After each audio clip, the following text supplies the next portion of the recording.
Politifact named its annual Lie of the Year. Now, usually, Politifact is very hit or miss, in my opinion. For one example, they once had a feud with Rachel Maddow, which I didn't even know that's possible. And by my reading of the situation, Rachel was right and they were wrong, but nonetheless, they kept going back and forth. Also, last year, they gave Obama the Lie of the Year for saying that if you like your health care, you can keep it.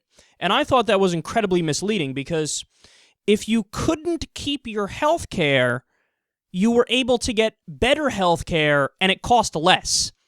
So as far as lies go, it's actually a good lie. It's actually for the better. And also, there was once a study that was released on PolitiFact where they found out that Republicans simply lie more than Democrats do. And the head of PolitiFact tried to suppress that information because he wanted to seem neutral at all costs. So these guys kind of buy into the false equivalence thing, and they bend over backwards to accommodate Republicans and to try to find true Republican statements whenever possible to try to balance it out. So I don't really love this site. I don't think they're perfectly objective. I think they're a little bit off base, but every once in a while they do some good work.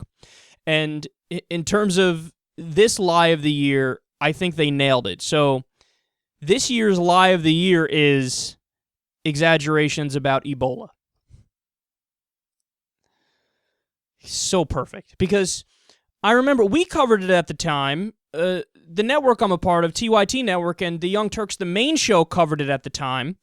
There was nothing but wall-to-wall fear-mongering about Ebola. Now, would you like to take a guess, after all that fear-mongering and everybody's fucking hair being on fire, would you like to take a guess how many people ended up dying in the United States of America from Ebola?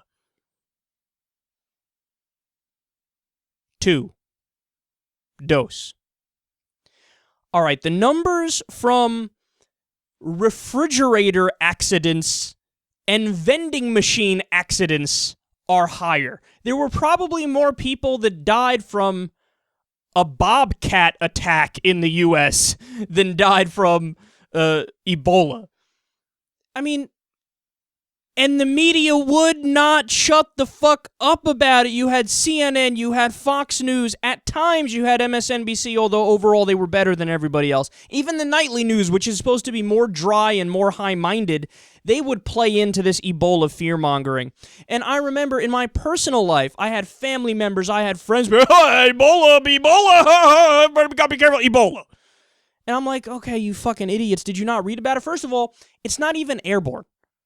It's not even an airborne disease. Everybody's flipping out like, you know, if they're within 3 square miles of somebody who knew somebody whose grandma had Ebola, well, fuck, we're going to get Ebola. There were schools that were telling people that were from Africa, from regions of Africa that weren't even infected with Ebola. They were saying, you can't come to school because you're African, and the continent of Africa has Ebola.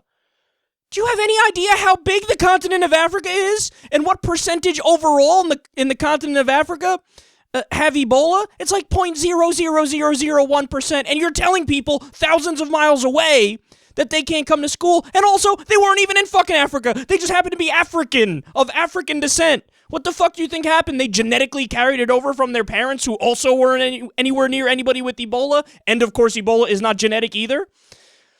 No, everybody was flipping out. There wasn't a single person who had their shit together, and we were screaming that this is not an airborne virus. You don't just breathe it in and get it. You have to come in contact with the bodily fluids of somebody that has it.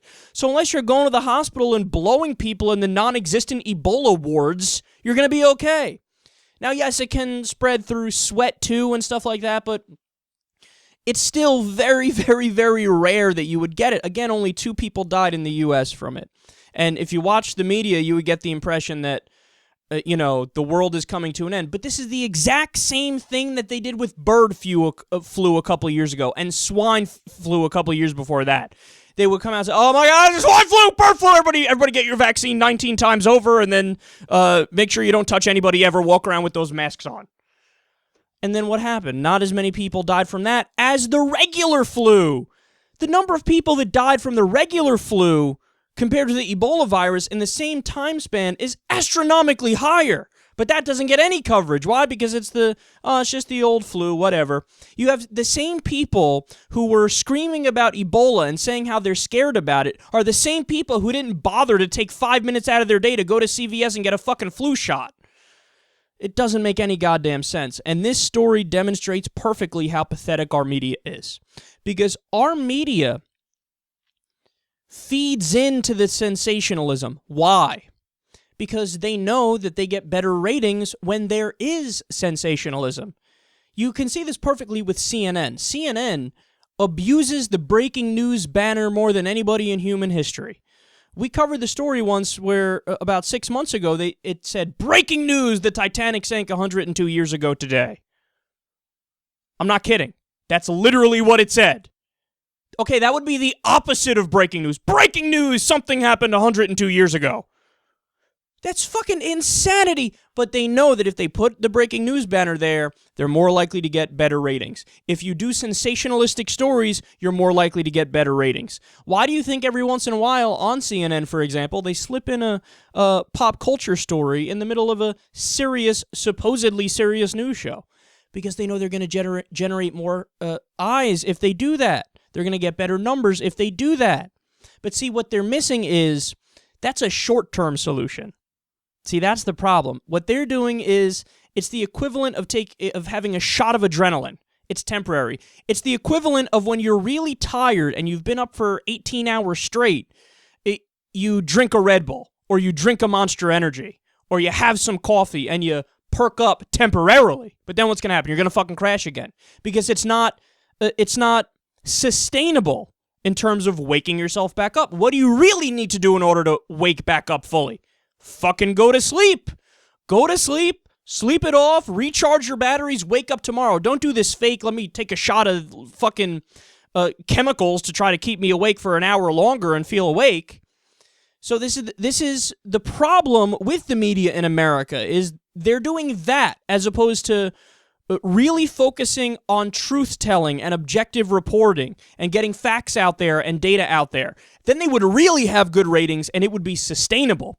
But they're going for the quick fix, which is, everybody freak out Ebola, everybody look Kim Kardashian's ass, everybody loud noises, flashing screen, breaking news. And at the end of the day, what happens?